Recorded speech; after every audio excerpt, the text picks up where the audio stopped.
Ito. Ang sarap mag-date ng babaeng may sariling pera. Yon!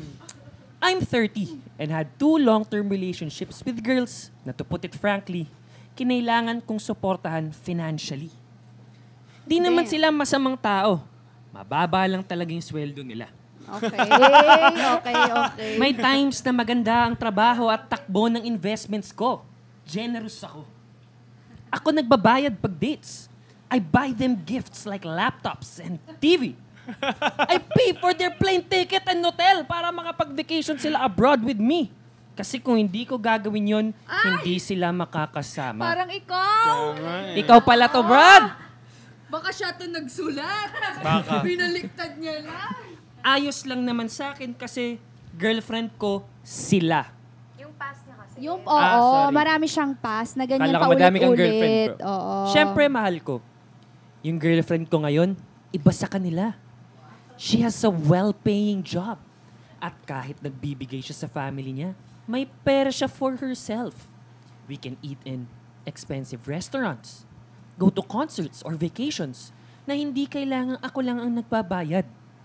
Kapag alam niyang stressed ako, sometimes she surprises me with dates and vacations na siya ang nagplan at nagbayad. Solid. That makes me feel special. Wala naman mali about dating girls na walang sariling pera. If you can afford it. But in my experience, kung hindi ka rin mayaman talaga, it will eventually breed resentment na kailangan mo gastusan ang taong hindi maggastusan ang sarili. Nakakapagod din kasi na lagi na lang ikaw ang nagbabayad. So in short, hindi ka mahirap mahalin. Mahirap ka lang.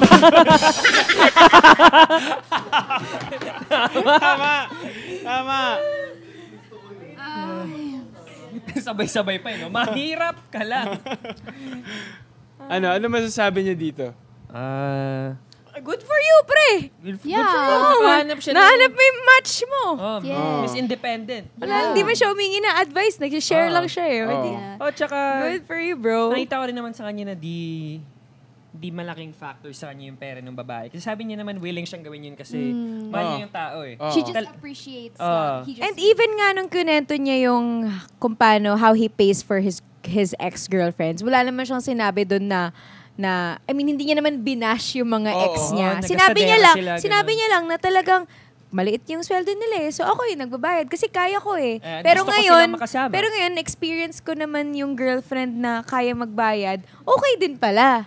Ayun, parang, so kudos to you, bro. Na meron kang capability and the ability to give them money. Yeah. Oo. Pero mahirap talaga tong, like, money is really a, I don't know. Factor in a Yeah, relationship. and medyo talaga. difficult talaga siya. You can't deny talaga na kapag magkaiba kayo ng financial status, mahirap talaga. Not even, di mo pa nga dun, kailangan mo pa nga ipasok dun yung family eh. Kasi kung well-off talaga yung guy, syempre yung family nun, may standards din, may baka... But also, I think, nag-a-apply din dito yung sinasabi nila na pag hindi ka pa financially capable na magkaroon ng jowa, wag muna. Oo, wag ka muna mag-jowa. Kasi pag nag-jowa ka, syempre, expect mo na may mga dates talaga yan, yung mga lakad ninyo, out of town trips, gifts, kung pala gifts kayo. So, dapat naka-budget din yan. So, kung tingin mo na parang, oops, medyo hindi pa kaya. So, kalma muna. Oo. Huwag mo na, hintayin mo muna yung tamang time para iwas tayo sa mga ganyang situations na umaasa ka sa boyfriend mo or sa girlfriend mo. 'Di ba? Kumbaga, you could also like put value in yourself. Like maybe as a girl or maybe as a guy. That's really important. That's part of self-love. Yes. Yeah, I think I'll leave it at that. Okay yun. So Yes. value yourself. Some value to yourself. Oh. Yeah.